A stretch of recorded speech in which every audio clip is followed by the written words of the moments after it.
Magandang oras mga kababayan, narito na ang pinaka-latest update natin sa magiging lagay ng ating panahon ngayong araw at sa susunod na 24 oras. Tuluyan na naglandfall si Bagyong Maymay sa kalupaan ng bansa at may pagbabago sa galaw at direksyon nito. Alamin natin ang mga lugar na tatamaan sa mga susunod na oras para naman lagi kang updated sa lagay ng ating panahon.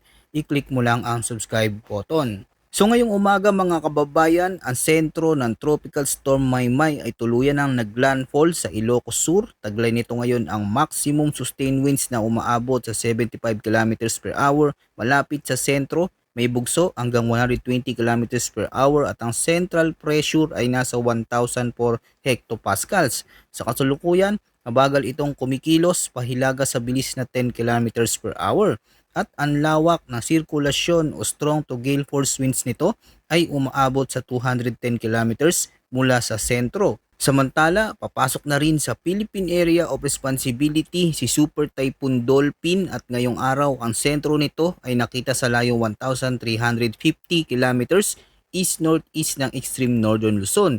Ang maximum sustained winds nito ay nasa 175 kilometers per hour malapit sa sentro, may bugso hanggang 200 kilometers per hour at kasulukuyang kumikilos ito patimog kanluran sa bilis na 15 kilometers per hour. May konting kalayuan pa ito sa bansa pero dahil isa ito sa pinakamalakas na bagyo ngayon, mahalagang bantayan ang magiging impluensya nito sa pagpapalakas ng sistema sa bansa sa mga susunod na araw. Ngayong oras, tinaas na ng pag-asa sa Tropical Cyclone Wind Signal number 2 ang mga lugar sa Ilocos Sur, northern and central portion ng La Union, northwestern portion ng Pangasinan, southwestern portion ng Abra, western portion ng Mountain Province at sa may northwestern portion ng Benguet.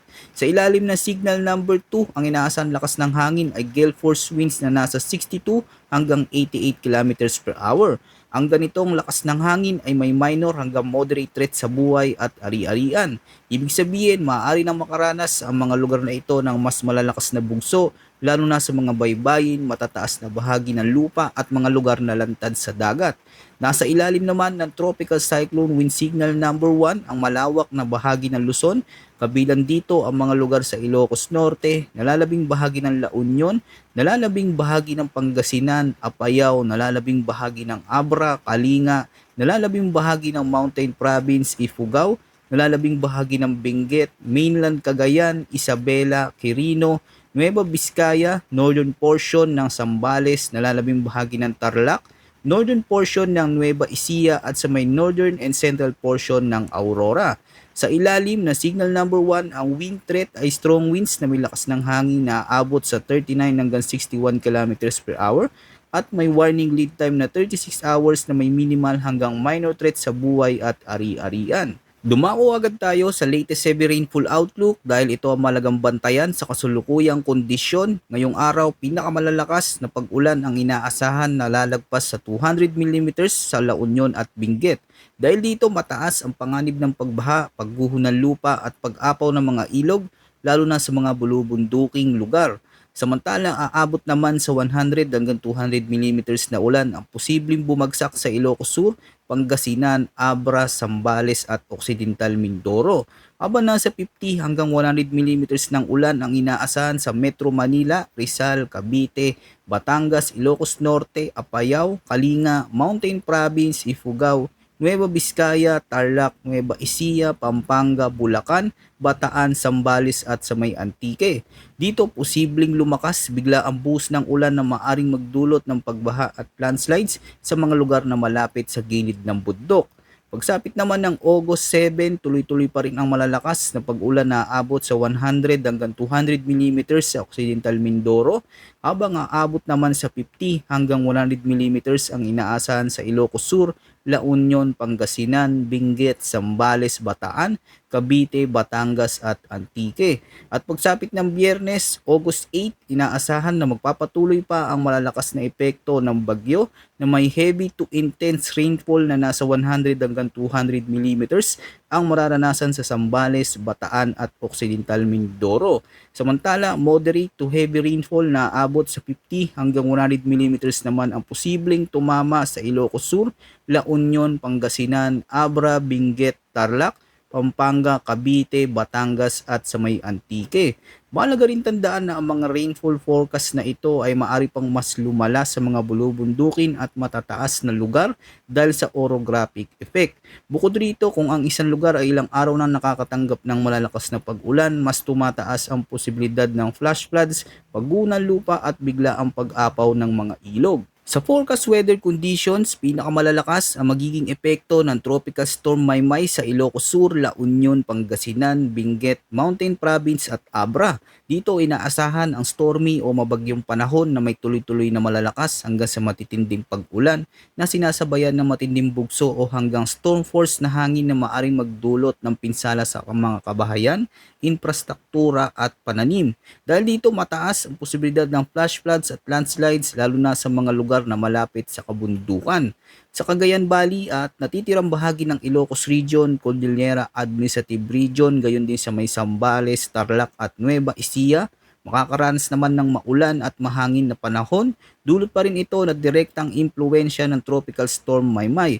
Asahan ng katamtaman hanggang malalakas na pag-ulan na maaari rin bumuhos bigla habang ang malalakas naman hanggang gale force na bugso ng hangin ay posibleng maramdaman lalo na sa mga bukas at matataas na lugar. Kaya maging alerto sa banta ng pagbaha at pagguho ng lupa lalo na sa mga lugar na madalas tamaan ng kalamidad. Samantala sa natitirang bahagi ng Central Luzon, magiging maulap ang kalangitan na may kalat-kalat na pag-ulan, pagkidlat at pagkulog. Bagamat hindi kasing tindi ng mararanasan sa Hilagan Luzon, maaari pa ring magkaroon ng katamtaman hanggang malakas na pag-ulan sa ilang lugar na maaaring magdulot ng mga biglaang pagbaha at pagguho ng lupa, lalo na sa mga komunidad na nasa low-lying areas. Para naman sa Metro Manila, Calabarzon, Occidental Mindoro, Oriental Mindoro, Marinduque, Antique, Iloilo at Guimaras, ang pangunahing nagdudulot ng mga pag-ulan ay ang habagat o southwest monsoon na mas pinalalakas ng Tropical Storm Maymay. Dahil dito inaasahan ng cloudy skies na may isolated rain showers at mga thunderstorm kaya may panganib pa rin ito ng bigla ang pagbaha at landslide lalo na kung magtatagal ang malalakas na buhos ng ulan.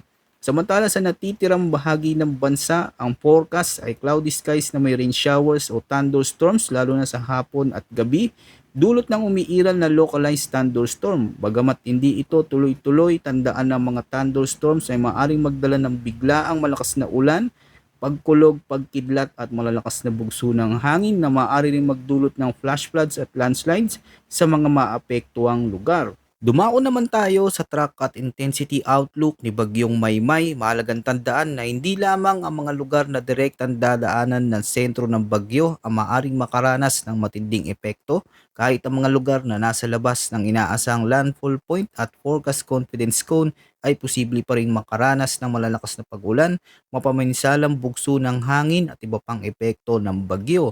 Tandaan din na maaari pang bahagyang magbago ang tatahaking landas ng bagyo habang patuloy itong kumikilos. Sa kasulukuyang forecast track, inaasahang tatawirin ng bagyong Maymay ang mabundok na bahagi ng Northern at Central Luzon dahil sa matinding interaksyon nito sa kabundukan.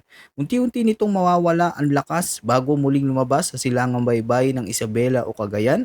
Habang papasok pa ng mas malalim sa kalupaan, inaasang magpapatuloy ang paghina ng bagyong Maymay. Posible itong humina bilang isang tropical depression ngayong hapon at maaari pang tuluyang maging isang remnant low pagsapit ng gabi. Gayunpaman dahil sa matarik at mabundok na kalupaan ng Luzon, hindi rin sinasantabi ang posibilidad na mas maaga pa itong humina kaysa sa kasulukuyang forecast. Kapag tuluyan na itong naging remnant low, kikilos ito sa pangkalahatang timog silangang direksyon hanggang sa tuluyan itong sumanib sa mas malawak na sirkulasyon ng bagyong Dolphin. Kaya bagamat mabilis nang humihina ang bagyong Maymay, hindi pa rin dapat maging kampante. Patuloy na mag-ingat lalo na sa banta ng malalakas na pag-ulan, pagbaha, pagguho ng lupa at malalakas na bugso ng hangin sa mga lugar na maapektuhan habang tinatahak nito ang kalupaan ng Luzon.